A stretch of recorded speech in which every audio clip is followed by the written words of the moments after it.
আসসালামু আলাইকুম। আশা করি সবাই ভালো আছেন। আজকের যে ভিডিওটা দেখতে পাচ্ছেন এটা হচ্ছে গিয়া অত্যাচারী বা জালেমের জুলুম থেকে কীভাবে বাঁচবেন অথবা চোরের হাত থেকে কীভাবে আপনার জিনিসপত্র রক্ষা করবেন সেই বিষয়ে আমি আজকে আলোচনা করব।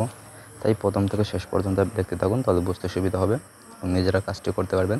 তাছাড়া ওইরকম কাজ যদি আমার সাহায্য করাইতে চান তাহলে যোগাযোগ করবেন স্ক্রিনের নাম্বারটা হচ্ছে 01709914387। এই নাম্বারে ইমো হোয়াটসঅ্যাপ আছে, সরাসরি যোগাযোগ করতে পারেন অথবা ইমো হোয়াটসঅ্যাপে যোগাযোগ করবেন যখন কাজ করাইবেন বা যখন প্রয়োজন হইব।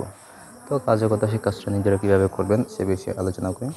তো অত্যাচারী জালেমের জুলুম ও চোরের হস্ত হইতে উদ্ধার হইবা তদ্বে যে ব্যক্তি ইয়া রাখে সত্যবার পড়িয়া অত্যাচারী জালেমের নিকট এই যাবে, সেই ব্যক্তি তাহার অত্যাচার ও চোরের হাত হইতে রক্ষা পাইবে। মানে হচ্ছে গিয়ে যে আমল যেটা আছে এটা শুধু পড়বেন এবং শুধু পড়েই হবে না, এটা হচ্ছে গিয়ে শুক্র অথবা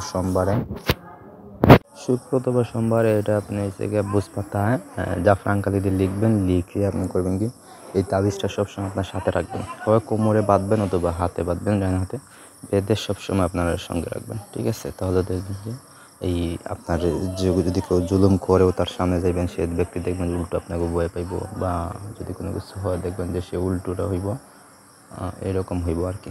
তো এটা যদি কোনো কিছু আপনার থাকে যে চুরির অবস্থা হয় সেটা দেখবেন যে চোর আপনার এখানে আসতে পারবে না বা আইতে পারবে না, একটা অদৃশ্য বাধা পাইবে। ঠিক আছে, তো এই যদি নিয়ম অনুযায়ী করেন অবশ্যই কাজে ফলাফল পাইবেন।